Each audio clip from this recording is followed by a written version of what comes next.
Tonic is a locally produced film that was featured in this year's USA Film Festival.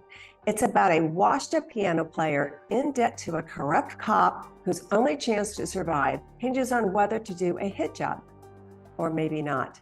We are joined today by Lola Lott, executive producer of Tonic, as well as the film's editor-producer, Jason Starne. Hi, Lola. Hi, Jason. Hey, Hi, Patty. How are you? I'm great. This is going to be fun. We've got a great new movie called Tonic. Let's talk about it. What was the inspiration behind the film? The writer and director, Derek Presley, who unfortunately can't be with us today. We had done 3 previous films since 2019, and coming off the last movie, which was a much bigger movie that Lola was actually an executive producer on as well. Late stage in the game, that's another story. But it was a much bigger film, and we wanted to get back to doing something like we started when we did our first movie together, and that's why we decided to do Tonic right here in our backyard. Lola, how did you get involved with executive producing it? Well, as it turns out, Jason has been supporting my previous company, charlieuniformtango, for many, many years, not only as a creative animator, 3D artist, but also from the technology side of things. He was the guy that came in the middle of the night and saved us when there was a software problem or a hardware problem.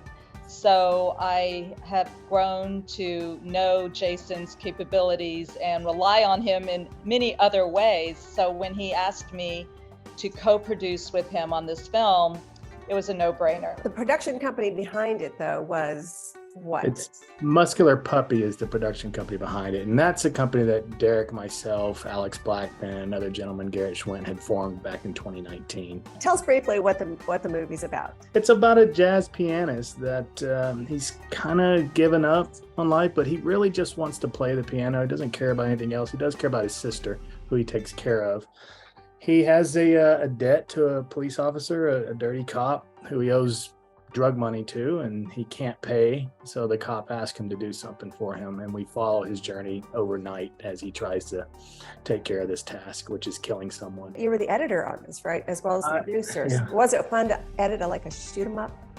Well, I mean, it's not really a shoot 'em up. There's only one time we see a shot in the film. It really is a dramedy, a dark comedy film, but it was fun to tell the story through the eyes of one character, really, because we're with him the entire movie. I don't think we ever leave our star, maybe for 2 minutes of the entire film. Shooting in Deep Ellum, what was that like? We shot this film in 15 nights. We had such an amazing assistant director. We had an amazing crew that it went off without any issues.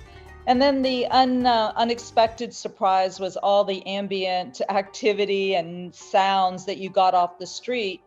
The policemen, cars going by, all kinds of, things that added to our grittiness of our film were those were all such nice surprises. It actually turned out to be a very nice tribute to Dallas and to Deep Ellum, I think. Oh, good. I think that people will see this and say, wow, there's a lot of cool activity, fun things happening here.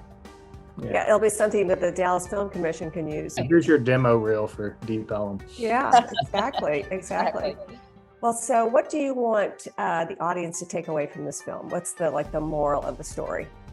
I think it's a movie that will sit with you, and those are the kind of movies I like. When you leave the theater and then you start asking questions, why did they do this, or why did they do this or that, or why didn't they do this?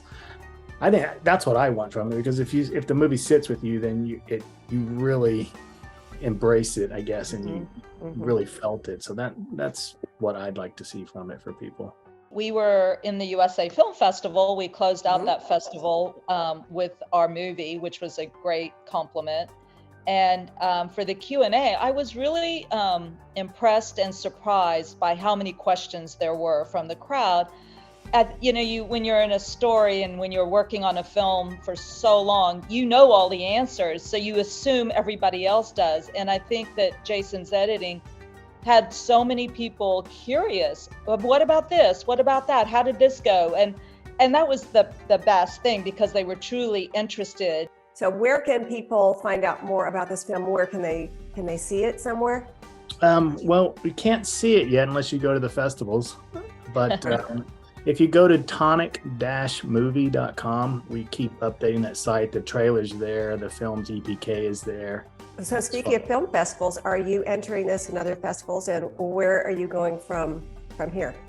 We found out yesterday morning. I guess on the 24th, we will be in New York at the Big Apple Film Festival. We're showing there at 5:55 p.m. on 12th Street, and I forget the name of the cinema, but yeah, we just Greenwich found Village, I think. That's it, yeah. And so we're all gonna pack up, Lola and I, and and Billy Starr, he's gonna go out with us and a couple other people. So we're looking forward to it. It's gonna be fun. Yeah. Well, that's fantastic. Well, congratulations on a great film, and going to New York with it too, in addition to Dallas. That's fantastic. And thanks for this interview. Well, thank you. you, Thank you for Patty. hosting us, Patty.